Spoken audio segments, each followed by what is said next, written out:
E daí a gente pensa, ué, mas essas pessoas elas começaram a aparecer ontem, né? Porque o discurso da transexualidade é recente aqui no Brasil. E da travestilidade data da década de 70, né? As primeiras narrativas que ganharam corpo social.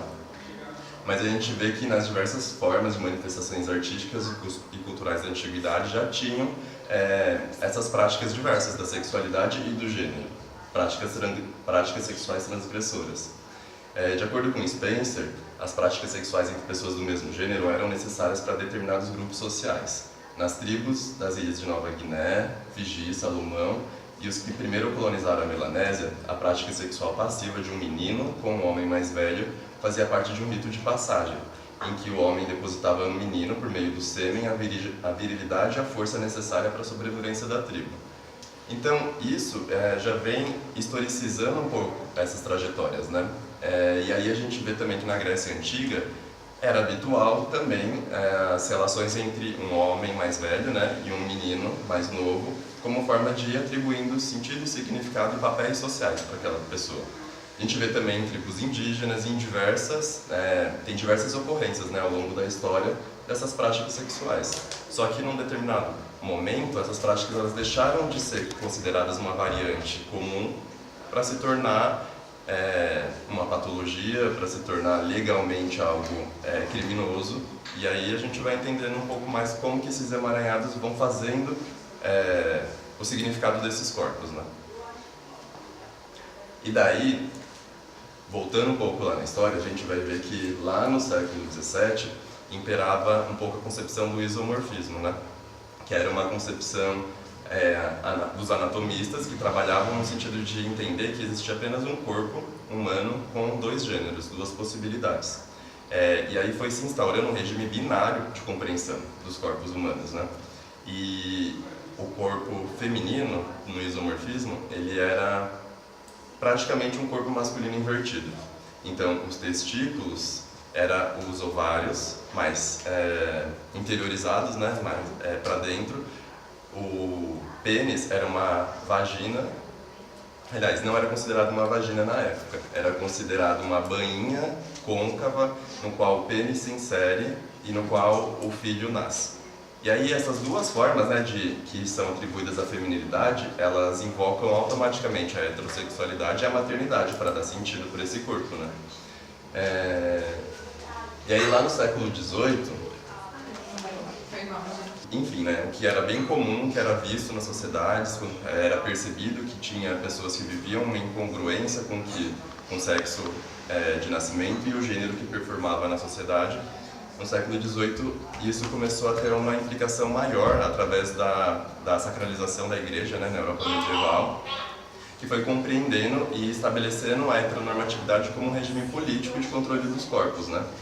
E aí a gente percebe também que com a evolução dos modos de produção capitalista era necessário delimitar a energia desse corpo para as atividades produtivas e o restante, um mínimo, para continuar reproduzindo a espécie, né?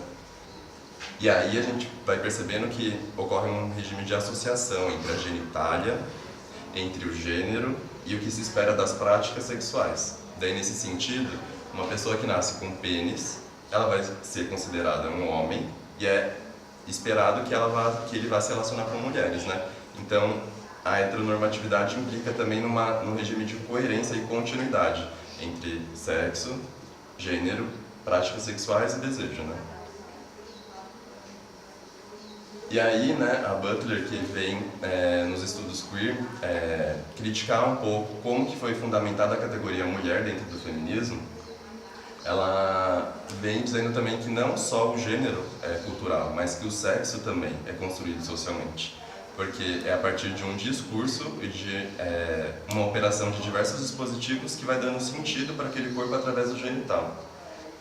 Então, nascemos operados por tecnologias sociais precisas que produzem nos corpos e nos outros espaços políticos o discurso de equação entre natureza e a heterossexualidade. E aí ela vai dizer que a heterossexualidade é anterior à opressão do machismo, porque é a partir da heterossexualidade que começa o controle sobre os corpos.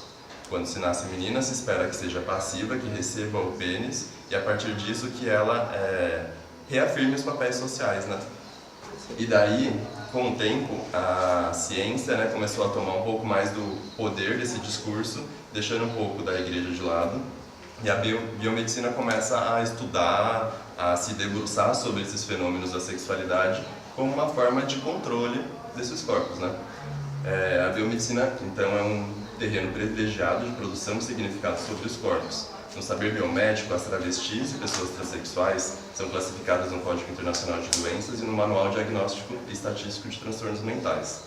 De acordo com a autora Berenice Bento, esses manuais identificam nas pessoas trans uma série de indicadores comuns que lhes situam como pessoas transtornadas, né?